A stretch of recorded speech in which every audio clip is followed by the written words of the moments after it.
सो minor arcana sword suit का 7th card, that is 7 of swords.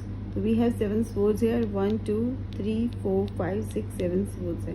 Card अगर हम देखते हैं तो एज सच बैकग्राउंड कोई नेगेटिव नहीं है। येलो कलर है which shows a new energy, new beginning, ठीक है। एंड पीछे कि हमें वो भी दिख रहा है कि कोई एक ग्रुप यहाँ पे स्टे कर रहा है, टेंट्स हैं, ठीक है, फ्लैग्स है, मतलब एक पर्टिकुलर ग्रुप यहाँ स्टे कर रहा है, राइट। सो लेकिन जब हम पर्सन को देखते हैं तो वही पॉजिटिव एनर्जी हमें नहीं दिखती, पॉजिटिव फीलिंग नहीं आती, क्योंकि कहीं ना कहीं हमें लग रहा है कि ये पर्सन कुछ लेके जैसे भाग रहा है, उसके एक्सप्रेशन क्लियर दिख रहे हैं। तो ये कार्ड हमें क्या दिखा रहे हैं? कार्ड हमें थेफ्ट दिखा रहे हैं, कार्ड हमें डिसीट दिखा रहा है। कहीं ना कहीं ये पर्सन चालाकी कर रहा है, झूठ बोल रहा है, चोरी कर रहा है और धोखा दे रहा है, ठीक है। हम इसको डिटेल में समझते हैं। येलो कलर किसके लिए होता है? विजडम के लिए होता है, न्यू एनर्जी। तो इसके पास इंटेलिजेंस बहुत है दिस पर्सन। अब उसके कपड़े भी देखोगे ना तो येलो कलर का कुर्ता है, मतलब शार्प बहुत है, इंटेलिजेंट बहुत है, लेकिन कहीं ना कहीं अपनी इंटेंशन शायद गलत जगह वो यूज़ करे। अपनी इंटेंशन के साथ साथ अपनी वो जो विजडम है ना उसको गलत जगह यूज़ करे। बहुत है दिमाग, बहुत कुछ कर सकता है, लेकिन क्या है दिमाग क्या है, सही डायरेक्शन में नहीं है। और वो यहाँ यूज़ कहाँ कर रहा है? गलत जगह पे कर रहा है, इलीगल भी वो सब बोल सकते हैं जहाँ पे काम कर रहा है। सही तरह से काम नहीं करना चाहता क्योंकि शायद उसको बहुत जल्दी इजी मनी चाहिए, या फिर उसे वही सब अच्छा लगता है जो भी है, but not doing the right thing. किसी को धोखा देना, चीट करना, चोरी करना कहीं से भी सही नहीं है। और यहाँ पे ऐसा लग नहीं है कोई ज़रूरत है, ये सिर्फ शौक से कर रहा है या उसको उस करने की आदत है। पता चल रहा है कि कोई उसकी ज़रूरत से नहीं कर रहा है वो स्पेशली, ठीक है। और अब हम यहाँ देखते हैं कि उसके कपड़े अगर हम देखते तो हाँ इंटेलिजेंट है। यहाँ पे देखो अंदर व्हाइट कलर, व्हाइट कलर क्या दिखाते हैं? प्योर इंटेंशन दिखाते हैं। तो इसका यहाँ पे क्या मतलब है? क्या इसकी इंटेंशन प्योर है? नहीं, चोरी में का इंटेंशन प्योर नहीं है। फिर व्हाइट कलर का यहाँ पे क्या है? व्हाइट कलर का ये मतलब है कि ये लोगों को ये दिखाते हैं कि इसके इंटेंशन प्योर है। यहाँ पे कहते हैं ना आपके सामने एक पिक्चर क्रिएट कर देना या आपको ऐसा दिखाना कि देखो सब कुछ ठीक है, लेकिन आप उसके बियॉन्ड देख ही नहीं पाओ कि सब कुछ ठीक नहीं है, वो ये व्हाइट कलर दिखा रहा है। अब ये जो ये पर्सन है इस ग्रुप का ही शायद मेंबर था और सबको इस पे बहुत भरोसा भी था और उसके भरोसे पर उन्होंने छोड़ा भी हुआ था, लेकिन उन्होंने इस पे भरोसा किया क्योंकि उसने ऐसा दिखाया खुद को कि तुम मुझ पर भरोसा कर सकते हो, लेकिन उसको फुलफिल नहीं किया क्योंकि शुरू से उसकी प्लानिंग थी उनको चीट करने की। और हो सकता है ये बहुत ही कहते हैं जिसे इट्स वेरी वैल्यूएबल आइटम है जिसको वो लेके जा रहा है और इसको वैल्यूएबल है या फिर इसको इसको ज़रूरत है, मतलब वो इसको आगे जाके कहीं ना कहीं यूज़ करेगा, जो भी करेगा, बट वो इनसे लेके जा रहा है और उन्होंने भरोसे पे छोड़ दिया कि तुम इसको देख लो, तुम इसको संभाल लो। बट इसने उनको दिखाया कि हाँ मैं भरोसे लायक हूँ, लेकिन बाद में उनके भरोसे को इसने तोड़ दिया। तो कहीं ना कहीं ये पर्सन ऐसा हो सकता है जो भरोसे को तोड़ रहा है। ये एनर्जी कहीं ना कहीं आपको दिखा रही है कि आप ऐसी जगह पे जा रहे हो, आप ऐसी एनर्जी की तरफ जा रहे हो जहाँ पे कहीं आपको धोखा मिलेगा और जैसा आपको दिख रहा है वैसा प्रॉपरली नहीं है, उसके पीछे बहुत कुछ है जो आप नहीं देख पा रहे हो, करेक्ट।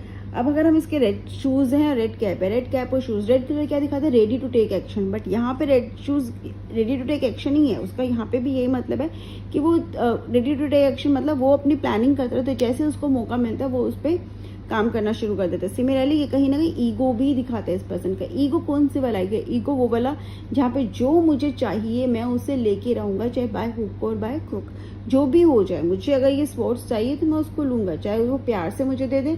अगर प्यार से वो नहीं दे सकते, उसको पता है वो मांगेंगे तो नहीं देंगे, तो उसने क्या किया? उसने उसको चुरा लिया है, राइट। अब अगर हम कार्ड का बैकग्राउंड तो हमें पता है कि ग्रुप भी है, ठीक है, और ये जो पर्सन है उस ग्रुप का मेंबर था, लेकिन अब वो ग्रुप के बाहर है। अब हम देखते हैं उसने स्पोर्ट्स को होल्ड कैसे किया। सबसे पहले इसकी फेस की एक्सप्रेशन देखो। फेस की एक्सप्रेशन क्या है? कॉन्फिडेंट, ठीक है, कॉन्फिडेंट। तो उसके रेड कलर भी कॉन्फिडेंस शो करता है, उसका फेस पे भी देखो कॉन्फिडेंस बहुत है। पीछे मुड़कर तो देख रहा है कि कोई आ तो नहीं, लेकिन उसको पता है कि वो पकड़ा नहीं जाएगा क्योंकि उसने ऐसे टाइम पे चुराया जहाँ पे वो पकड़ा जाएगा ही नहीं। वो पीछे मुड़ के क्या देख रहा है? या तो वो ये देख रही है कि कहीं कोई उसको देख तो नहीं रहा है, फिर वो देख रहे कि अरे 2 तो रह गई है, बट उसके पास इतना टाइम नहीं है कि पीछे वापस जाकर उन 2 को भी लेकर आए, ठीक है। या तो वो पकड़ नहीं पा रहा था या उसने जल्दबाजी में किया, लेकिन जहाँ पे ऐसा लग रहा है कि उसने जल्दबाजी में किया। देखो उसने स्पोर्ट्स को कहाँ से पकड़ा है? स्पोर्ट्स ने उसको वहां से शार्प साइड से पकड़ा है, इसका हाथ भी कट सकता है। क्यों? क्योंकि उसने जल्दी में किया, उसके पास बहुत लिमिटेड टाइम था, शायद उसे लिमिटेड टाइम में इसको लेके जाना था, ठीक है। प्लानिंग थी ना पूरी, इतने टाइम में आप लेके जा सकते हो, उसके बाद आपके पास वो चांस नहीं मिलेगा। तो उसने फटाफट उठाया और चला गया। तो उसमें क्या हुआ? 2 स्पोर्ट्स रह गई हैं, तो उसको देख रहा है, वो चाहता है उनको भी ले जाना, मतलब उसको सभी लेके जानी थी, लेकिन उसके पास ना तो टाइम था ना वो पकड़ पाया, जो भी रीजन था, तो वो कुछ रह गए। तो वो पीछे मुड़ के देख रहे कि अरे वो भी तो रह गई, बट उसके पास ये भी नहीं है, मतलब वो कुछ भी छोड़ना नहीं चाहता, वो कह रहा है कि अगर ले रहा हूँ तो पूरा ले रहा हूँ, चोरी करनी तो सारी करो, कि ऐसा थोड़ी ना है कि थोड़ा छोड़ भी दोगे तो क्या फ़र्क पड़ेगा, वो वाले इंटेंशन से ये पर्सन कम्प्लीटली आपको धोखा दे के जाएगा। ये मत सोचो कि ये सिर्फ एक वो कर रहा है कि हाँ भाई ठीक है पैसों का धोखा, या कहीं ना कहीं कम्प्लीटली आपको तोड़ के जाएगा। हम बोल सकते हैं कि कहीं ना कहीं आप बिल्कुल आपको हर्ट कर देगा ये पर्सन। ये कुछ ना कुछ ऐसा करेगा कि आप शायद वो चीज़ भूल नहीं पाओगे, ठीक है। सो अगेन केयरलेसनेस भी है थोड़ी सी, या तो बहुत जल्दबाजी है, केयरलेसनेस है, और या फिर ये है कि हाँ मतलब काम तो करना है लेकिन उसको कम्प्लीटली उसने नहीं किया है, जो भी है, बट ही इज़ गोइंग, और ये वैसे कॉन्फिडेंट बहुत है कि पकड़ा नहीं जाएगा। अगर ये पर्सन ऐसा आपकी लाइफ में है तो वो शायद आपको धोखा भी दे रहा हो, लेकिन आप पहली बात आप उस करोगे ही नहीं, आपको उस पर शक नहीं होगा। दूसरा, उसको पता है कि वो नहीं पकड़ा जाएगा, क्योंकि इतनी सफाई से वो अपना काम करेगा, क्योंकि उसने आपको इतना ज़्यादा अपने कॉन्फिडेंस पे ले लिया, और जब टाइम आएगा वो करके निकल जाएगा, और उसके बाद वो ऐसा करके जाएगा कि आप कोशिश भी करोगे तो आप उसको पकड़ नहीं पाओगे या उसका कुछ बिगाड़ नहीं पाओगे। करेक्ट। तो this is basically the card is negative, ठीक है, पॉजिटिव नहीं है। एनवायरमेंट, ऐसा कोई एनवायरमेंट नेगेटिव नहीं है, मतलब ऐसी कोई ज़रूरत नहीं थी, ऐसा कुछ था नहीं, बस इसकी हैबिट में है तो ये कर रहा है, ये पर्सन का नेचर ऐसा ही है, राइट। अब हम देखते हैं अलग अलग एस्पेक्ट में इसका क्या मतलब होगा। अगर जनरली कार्ड नेचर के लिए आए तो आप बोल सकते हो केयरलेस भी हो सकता है पर्सन, ठीक है, केयरलेस भी है पर्सन, केयरलेस के साथ साथ वो बहुत जल्दबाजी में है। ये दो चीज़ें भी हैं, ये ज़रूरी नहीं है कि डिसेप्शन से रिलेटेड हो। जनरल अगर है तो केयरलेस है, बहुत जल्दबाजी में रहता है, और जल्दबाजी में कहीं ना कहीं वो गलती भी कर सकता है अगर कैरेक्टर के बारे में है। गलती का मतलब यहाँ पे क्या, गलती का मतलब ऐसी कोई गलती नहीं जिसमें वो पकड़ा जाएगा, गलती ऐसी जहाँ पे वो कुछ छूट जाएगा, कुछ ना कुछ उसका रह जाएगा। करेक्ट। ओके, सो अब हम आगे बढ़ते हैं, हम देखते हैं अलग अलग एस्पेक्ट में इसका क्या मतलब है। अगर ये जॉब में, फिनेंस में आपका आ रहा है तो कहीं ना कहीं बिजनेस में या जॉब में भी ये दिखा रहा है कि आप जो काम कर रहे हो उसमें कम्प्लीटली ऑनेस्ट नहीं हो। आप चाहते हैं कि आपका काम अच्छा हो जाए, चाहे तरीका कोई भी हो। I give an example, like अगर आप कोई लाइक मार्केटिंग में हो, सेल कर रहे हो, तो आप सामने वाले को बोल रहे हो कि इस प्रोडक्ट से आपको ये फ़ायदे हो जाएंगे। लेट्स से ऑयल का है, हेयर ऑयल का, कि ये हेयर ऑयल लगाते 1 वीक में आपके बाल आ जाएंगे, आपको ये फ़ायदा हो जाएगा, जबकि आपको पता है ऐसा कुछ नहीं होगा। फॉल्स प्रोमिसेस कर रहे हो only to promote your sale, अपना बिजनेस अच्छा करने के लिए या अपनी सेल्स, अपने टारगेट्स कंप्लीट करने के लिए आप वो सब फॉल्स प्रोमिसेस आप करोगे, आप कर सकते हो, या आप ऐसा कुछ काम में कर रहे हो, या आप कहीं ना कहीं कुछ ना कुछ झूठ बोल के कर रहे हो। और बिजनेस में भी कहीं ना कोई ना कोई इलीगल एक्टिविटीज़ में आप इन्वॉल्व हो, जिसमें आपको लग रहा है कि आप पकड़े नहीं जाओगे, बट ऐसा है नहीं, ऐसा है नहीं। कल नहीं तो आज वो आपको फायर बैक करेगा ही, उसका इफेक्ट आप पे आएगा ही, और उसका नुकसान आपको आएगा। तो ये कार्ड अगर आया है तो एक वार्निंग की तरह आया है कि अगर आप कोई इलीगल एक्टिविटी में या कोई ऐसा काम कर रहे हो जो ट्रूथफुल नहीं है, डिसऑनेस्ट हो, तो रुक जाओ, ठीक है। अभी शायद सब कुछ बहुत अच्छा है, लेकिन बाद में जब उसके आपको रिजल्ट्स मिलेंगे या इफेक्ट आपके ऊपर आएंगे तो बहुत बुरे आ सकते हैं। तो इट्स अ गाइडेंस कि अभी रुक जाओ, किसी गलत तरह से कोई काम मत करो। फ़ायदा शायद मिलेगा बट वो शॉर्ट टर्म आपको फ़ायदा मिलेगा, लॉन्ग टर्म बेनिफिट्स उसके नहीं है। किसी भी गलत तरह से काम किए में आपको फ़ायदा नहीं होगा। 7 नंबर हमें पता है इंटेलिजेंस का है, बहुत रिसर्च का है, तो ये पर्सन भी अपना काम बड़ी प्लानिंग के साथ करता है। तो हो सकता है कि आपने भी पूरा सोच रखा हो, बिजनेस में भी इलीगल वे से आप काम कर रहे हो, कोई ऐसा है जिससे कोई नुकसान नहीं हो रहा तो भी ठीक है, लीगल, लेकिन हाँ इलीगल है तो कहीं ना कहीं पकड़ा तो जाने के चांसेस है। तो बी केयरफुल आप जो भी कर रहे हो। जॉब में भी डिसऑनेस्ट होने की ज़रूरत नहीं है। हो सकता है आप झूठ बोल रहे हो सकता है आप बहुत जल्दबाजी में काम कर रहे हो, बहुत केयरलेस हो रहे हो, कोई भी रीज़न है अभी समझ जाओ, क्योंकि एक बार आप पकड़े गए, एक बार आपकी रियल पिक्चर सबके सामने आ गई, उसके बाद अपने आप को नहीं बचा पाओगे।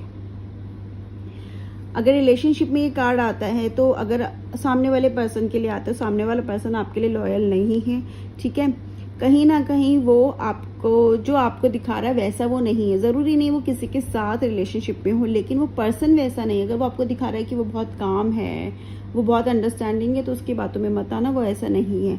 वो अगर आपको ये बोले कि वो सिर्फ आप ही उसकी लाइफ में, तो अगेन वो ऐसा नहीं है, कोई ना कोई और भी हो सकता है। एक और चीज़ ये दिखाता है, ये भी दिखाता है कि वो देखो पीछे मुड़ के देख रहा, मतलब वो पास्ट में किसी से बात कर रहा है, उसका कोई पास्ट था और शायद वो आपको ये बोल रहा है कि मेरे पास से कोई कनेक्शन नहीं है, मेरा कोई कांटेक्ट नहीं है, लेकिन अभी भी वो उससे बात कर रहा है, उसके कनेक्शन में है, या कहीं ना कहीं पास्ट में अभी भी का हुआ है। तो ये आप क्लियर कर लो कि वो आपके लिए कम्प्लीटली लॉयल नहीं है। और अगर लॉयल नहीं है, मैं एक बोल रही, तो ज़रूरी नहीं है कि लॉयल का मतलब ये है कि कोई अफेयर ही होगा। इसका मतलब ये भी हो सकता है कि वो पर्सन शायद रिलेशनशिप में तो है, आपको बोल तो रहा है, वो आपके लिए फील करता है, शायद वो नहीं करता। तो बी केयरफुल, ठीक है। अगर कार्ड आया तो एक बार खुल के बात कर लो। शायद वो रिलेशनशिप में खुश नहीं है, शायद वो उस रिलेशनशिप को कंटिन्यू नहीं करना चाहता, बट बोल नहीं पा रहा, ताकि मतलब ट्रूथफुल तो नहीं है वो आपके साथ, कुछ तो है, ठीक है, कहीं ना कहीं इश्यू तो है। तो प्लीज़ बात कर लो, संभल जाओ, अभी कहीं आगे जाके आपको हर्ट ना होना पड़े। सो रिलेशनशिप में है या फिनेंस में है, कार्ड इज़ नॉट पॉजिटिव, ठीक है। अगर कोई ऐसी, अगर ये कार्ड आपके लिए आता है रिलेशनशिप में, ठीक है, अगर आपको रिप्रेजेंट कर रहा है, रीडर को, सॉरी, जो आपका क्लाइंट है उसको रिप्रेजेंट करे, तो क्लाइंट कहीं ना कहीं ऑनेस्ट नहीं है रिलेशनशिप में। आप क्लाइंट को गाइड कर सकते हो, आप चाहते हो रिलेशनशिप आपका अच्छा हो, तो आपको ऑनेस्ट होना पड़ेगा, क्योंकि अगर आप ऑनेस्ट नहीं रहोगे, आप फेथफुल नहीं रहोगे, तो रिलेशनशिप बहुत टाइम तक आगे नहीं चलेगा, आपको इसके कॉन्सिक्वेंसेस फेस करने पड़ेंगे। येस नो में ये कार्ड नो रहेगा, ठीक है। All in all card is not positive, तो रीज़न नहीं है, फिर भी पर्सन डिसीटफुल है, धोखा दे रहा है, लॉयल नहीं है, बी केयरफुल। एंड देखो, इसके पैर मूवमेंट में रुकने वाला नहीं है, उसकी आदत बन चुकी है और उसको चेंज करना भी मुश्किल है, तो बेटर है आप ही संभल जाओ, ठीक है। This is all about the card. Bye bye, have a nice day.